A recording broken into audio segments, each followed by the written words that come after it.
Hello everyone, good morning and welcome to Adda to four zone Tamil efficient banking. So இந்த வீடியோவில் நம்ம ஜனவரி 5, 6 இந்த 2 days உடைய முக்கியமான கரண்ட் அஃபேர்ஸ் தான் வந்து பார்க்க போகிறோம்.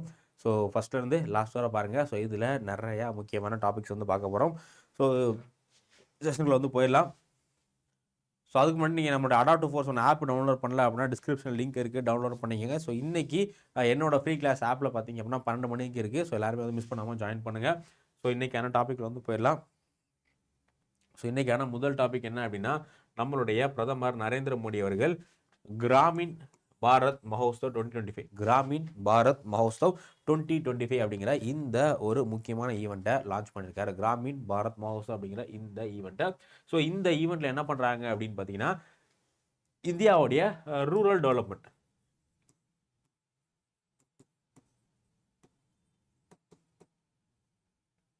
இந்தியாவுடைய ரூரல் டெவலப்மெண்ட்டுக்காக நடத்தக்கூடிய ஒரு இனிஷியேட்டிவ், ஒரு கான்ஃபரன்ஸ் மாதிரி உள்ளதா என்ன அப்படின்னா அந்த கிராமின் பாரத் மஹோத்சவ் அப்படிங்கிறது.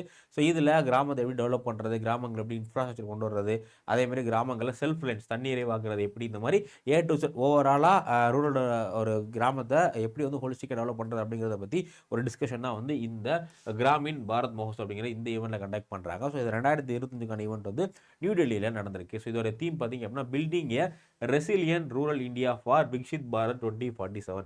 Building A resilient rural India for Viksit Bharat 2047 அப்படிங்கிறது தான் இதோடைய தீமாக இருக்குது. ஓகேவா? ஸோ இது வந்து ஜனவரி 4லேருந்து 9 வரை நியூ டெல்லியில் நடக்குது. ஸோ அடுத்து இப்போ ஆர்ஆர்பி குரூப் டிக்காக நம்ம வந்து பேட்ச் லான்ச் பண்ணுறோம். நிறைய பேர் ஆர்ஆர்பி குரூப் டிக்கு அடுத்த பேட்ச் எப்போ சார் லான்ச் பண்ணி அப்படிங்கிற மாதிரி கேட்டுட்டு இருந்தீங்க. ஸோ ஆர்ஆர்பி குரூப் டிக்கான அடுத்த பேட்ச் வந்து பார்த்தீங்க அப்படின்னா உங்களுக்கு வரக்கூடிய ஜனவரி 13 வந்து லான்ச் பண்ணுறோம். ஸோ அந்த பேட்சில் நீங்கள் ஜாயின் பண்ணோம் அப்படின்னா நீங்கள் ஜாயின் பண்ணிக்கலாம். ஸோ அதில் ஆக்சுவலாக ரேட் வந்து பார்த்தீங்கன்னா 2940. பட் நீங்கள் ஜாயின் பண்ணும்போது Y913 அப்படிங்கிற இந்த கூப்பன் கோட் யூஸ் பண்ணிங்க அப்படின்னா வெறும் 2290 உங்களுக்கு இந்த பேட்ச் கிடைக்கும். ஸோ ஜாயின் பண்ணுறான்னு நினைக்கிறவங்க ஜாயின் வந்து பண்ணிக்கோங்க. ஸோ அடுத்து சிஎஸ்ஐஆருடைய நேஷ்னல் ஃபிசிக்கல் லெபார்ட்டரி அப்படின்னு சொல்லக்கூடிய இந்த இன்ஸ்டிடியூஷனுடைய ஃபவுண்டேஷன் டே வந்து நேற்று செலிப்ரேட் பண்ணியிருக்காங்க. இந்த இன்ஸ்டிடியூஷனுடைய முக்கியமான வேலை என்ன அப்படின்னா, இந்தியாவுடைய அந்த இன்ஸ்ட்ருமெண்ட்ஸ்லாம் இருக்கு, அதோட ஸ்டாண்டர்ட்ஸ் எல்லாமே ஃபிக்ஸ் பண்ணுறது இவங்க தான். அதே மாதிரி அதோட கேலிப்ரேஷனு எல்லாமே வந்து இவங்க தான் வந்து பார்த்துக்கிறாங்க. ஸோ இந்த அமைப்பு எப்போ தொடங்கினாங்க அப்படின்னா ஜனவரி 4, 1947. ஜனவரி 4, 1947 தான் இந்த அகாடமி வந்து தொடங்கினாங்க. ஓகேவா? ஸோ அடுத்து ரொம்ப ஒரு முக்கியமான நியூஸ், இந்தியன் நேவி. நம்மளுடைய இந்தியன் நேவி பார்த்தீங்க அப்படின்னா நேற்று விசாகப்பட்டினத்தில் இருக்கக்கூடிய ராமகிருஷ்ணா பீச்சில் என்ன பண்ணியிருக்காங்க அப்படின்னா ஆப்ரேஷன் டெமான்ஸ்ட்ரேஷன் அப்படின்னு சொல்லக்கூடிய இந்த ஒரு ஆப்ரேஷனை கண்டக்ட் பண்ணியிருக்காங்க. ஆப்ரேஷன் டெமான்ஸ்ட்ரேஷன் யார்? நம்மளுடைய இந்தியன் நேவி விசாகப்பட்டினத்தில் கண்டக்ட் பண்ணியிருக்காங்க. ஸோ இந்த ஆப்ரேஷன் எதுக்காக அப்படின்னா இந்தியன் நேவியோடைய அந்த கேப்பபிலிட்டி இருக்கு இல்லையா, ஸோ அதை வந்து ஷோ பண்ணுறதுக்காக, இந்தியன் நேவியோட கேப்பபிலிட்டியை வந்து ஷோ பண்ணுறதுக்காக, ஸோ இந்தியன் நேவியோட என்னென்ன முக்கியமான விஷயங்கள் இருக்குது அப்படிங்கிறதுலாம் வந்து உலகத்துக்கு தெரியப்படுத்துறதுக்காக உள்ள ஒரு ஆப்ரேஷன் தான் என்ன இந்த ஆப்ரேஷன் டெமான்ஸ்ட்ரேஷன். ஓகேவா? ஸோ அடுத்து ஒவ்வொரு ஆண்டும் ஜனவரி 4 வேர்ல்டு பிரெய்லி டேவை கொண்டாடுறாங்க. ஒவ்வொரு ஆண்டும் ஜனவரி 4 என்னவா கொண்டாடுறாங்க அப்படின்னா வேர்ல்டு பிரெய்லி டேவை வந்து கொண்டாடுறாங்க. ஸோ இது எதுக்காக அப்படின்னா அந்த பிரெய்லி அப்படிங்கிறது என்னென்னா கண்ணு தெரியாத மக்கள் வந்து படிக்கிறதுக்காக அவங்க வந்து எழுத்து எல்லாமே வந்து தொடுறது மூலியமாகவே வந்து கண்டுபிடிக்கிறதுக்காக உள்ள ஒரு கருவி தான் என்ன இந்த பிரெய்லி அப்படிங்கிறது. ஸோ இதை கண்டுபிடிச்ச லூயிஸ் பிரெய்லி அப்படிங்கிறத இதை முதல்ல கண்டுபிடிக்கிறாரு. ஸோ அவருடைய பிறந்தநாளை தான் நம்ம என்ன கொண்டுட்டு இருக்கோம், ஒவ்வொரு ஆண்டும் ஜனவரி 4 பிரெய்லி டேவாக கொண்டுட்டு இருக்கோம். ஸோ முதல் பிரெய்லி டே வந்து எப்போ கொண்டாடுறாங்க அப்படின்னா 2018. ஓகே. ஸோ 2018 தான் வந்து ஃபஸ்ட்டு பிரெய்லி டே வந்து கொண்டாடுறாங்க. ஓகே. ஸோ அடுத்து பேராசிட்டமால் அப்படிங்கிற டேப்லெட் எல்லாருமே வந்து யூஸ் பண்ணியிருப்போம். நம்ம தலைவலி, காய்ச்சல், உடம்பு இந்த மாதிரி எல்லா இதுக்கும் நம்ம இந்தியர்ஸ் வந்து பொதுவாக பயன்படுத்தக்கூடிய ஒரு டேப்லெட்னா இந்த பேராசிட்டமால் டேப்லெட். ஸோ இப்போது இந்த பேராசிட்டமால் டேப்லெட்டை இந்தியாவிலே இண்டிஜினியஸாக வந்து மேனுஃபேக்சரிங் பண்ண போகிறாங்க.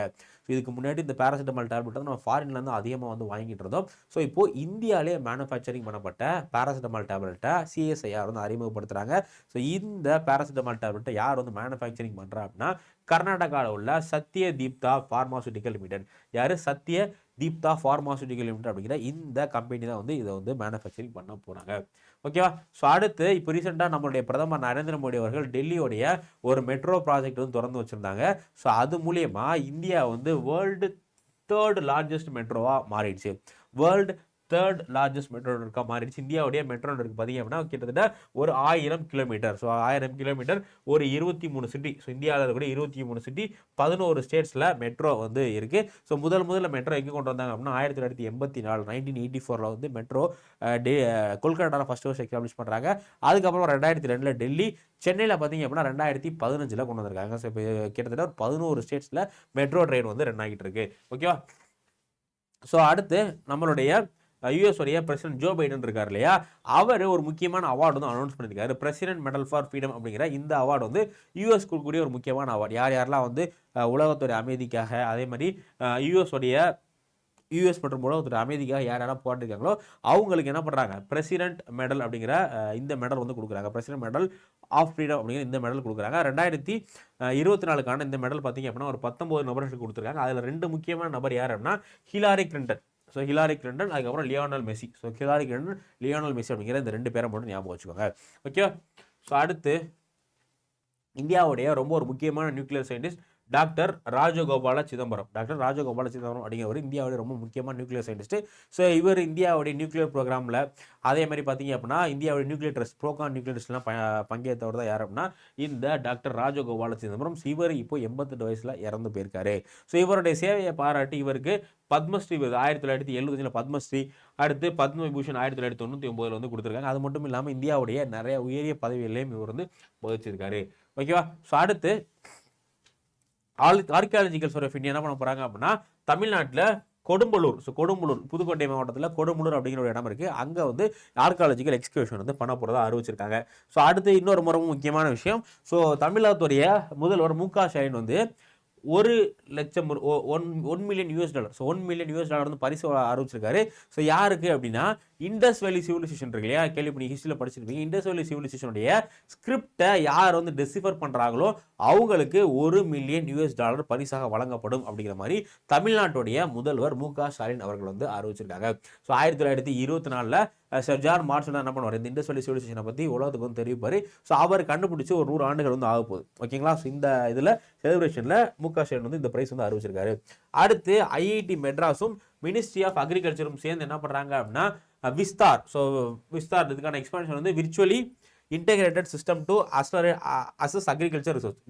virtually integrated system to assess agriculture resource அப்படிங்கிறதா வந்து இந்த இனிஷியேட்டிவ்.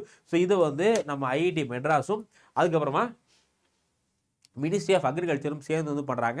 இது எதுக்காக அப்படின்னா அக்ரிகல்ச்சர் எக்ஸ்டென்ஷன் சர்வீஸ் வந்து ஃபார்மர்ஸ்க்கு ஈஸியாக கிடைக்கிறதுக்காக உள்ள ஒரு விஷயம் தான் வந்து இந்த விஷயம். ஓகே. ஸோ அடுத்து இன்றைக்கான கடைசி நியூஸ் என்ன அப்படின்னா, ஸோ இப்போ வந்து ஜூனியர் ஈவெண்ட், ஸோ 67வது 67th நேஷனல் ஷூட்டிங் சாம்பியன்ஷிப்பில் யார் வந்து தங்கப்பதக்கம் வெற்றி பெற்றிருக்கா அப்படின்னா வருண் தோமர். இந்தியன் ஆர்மியை சார்ந்த வருண் தோமர் வந்து மென்ஸ் 10 மீட்டர் ஏர் பிஸ்டல் போட்டியில் தங்கப்பதக்கம் வந்து வெற்றி பெற்றிருக்காரு. ஓகேவா? ஸோ இதான் வந்து இன்னைக்கான டாபிக். ஸோ இதில் டவுட் இருந்துச்சுன்னா கமெண்ட் செக்ஷனில் கமெண்ட் பண்ணுங்கள். ஸோ நம்ம நாளைக்கு திரும்ப வந்து மீட் பண்ணலாம். தேங்க்யூ.